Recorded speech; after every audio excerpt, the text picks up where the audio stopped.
একেবারেই সত্যজিৎ, তুমি আমাদের সঙ্গে থাকো। ফালাকাটার ছবিটা আমরা জানবো, রয়েছেন আমাদের প্রতিনিধি সনদ ঝা।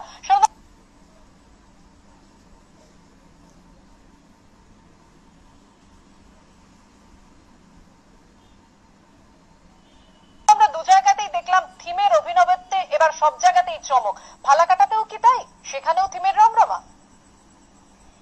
হ্যাঁ পাপিয়া, যেটা হচ্ছে ফালাকাটাতেও কিন্তু থিমের রমরমা রয়েছে এবং আমরা রয়েছি ফালাকাটা মশল্লাপট্টি সার্বজনীন দুর্গা উৎসব এবং এখানে যেটা দেখানো হয়েছে যে হস্তশিল্পের সংরক্ষণ, যেন মা বাপের বাড়ি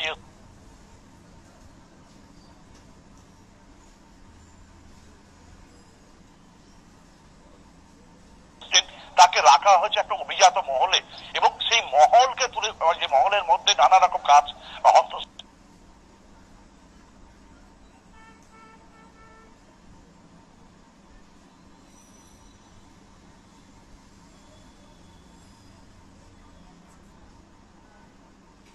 কাজ করে অদ্ভুত আনা হয়েছে।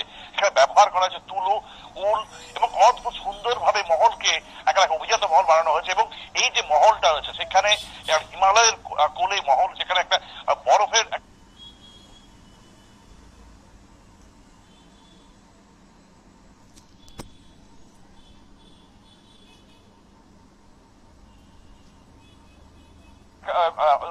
ঠান্ডা আবহাওয়া রয়েছে। এই তুলোকে আর উলকে কিন্তু ব্যবহার করেছে যাতে বরফ উপর থেকে ঝরে পড়ছে এবং বিশেষ করে আলোর একটা কাজ রয়েছে এখানে, অসাধারণ আলোর কাজ, যেহেতু এখন পর্যন্ত মণ্ডপ পুরোপুরি তৈরি হয়নি,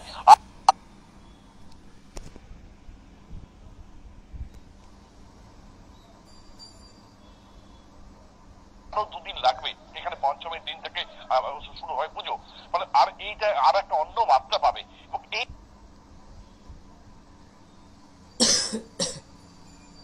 এই যে মহলটা দেখছো, এই মহলের 4টে এসি লাগানো হবে যাতে মহলটা পুরো ঠান্ডা থাকে। একটা বরফ পড়ছে উপর থেকে সেটা দেখানোর জন্য এবং আলোর কাজ রয়েছে, ফলে এই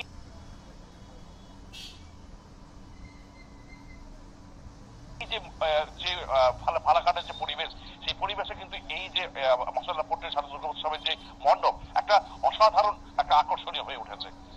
পাপিয়া, একেবারে সনদ, তোমাকে অনেক ধন্যবাদ। আমরা দেখলাম বার্নপুর, ফালাকাটা এবং লালবাগান নবাঙ্কুর একেবারে 3 জায়গার ছবি আপনাদের সামনে তুলে ধরেছি।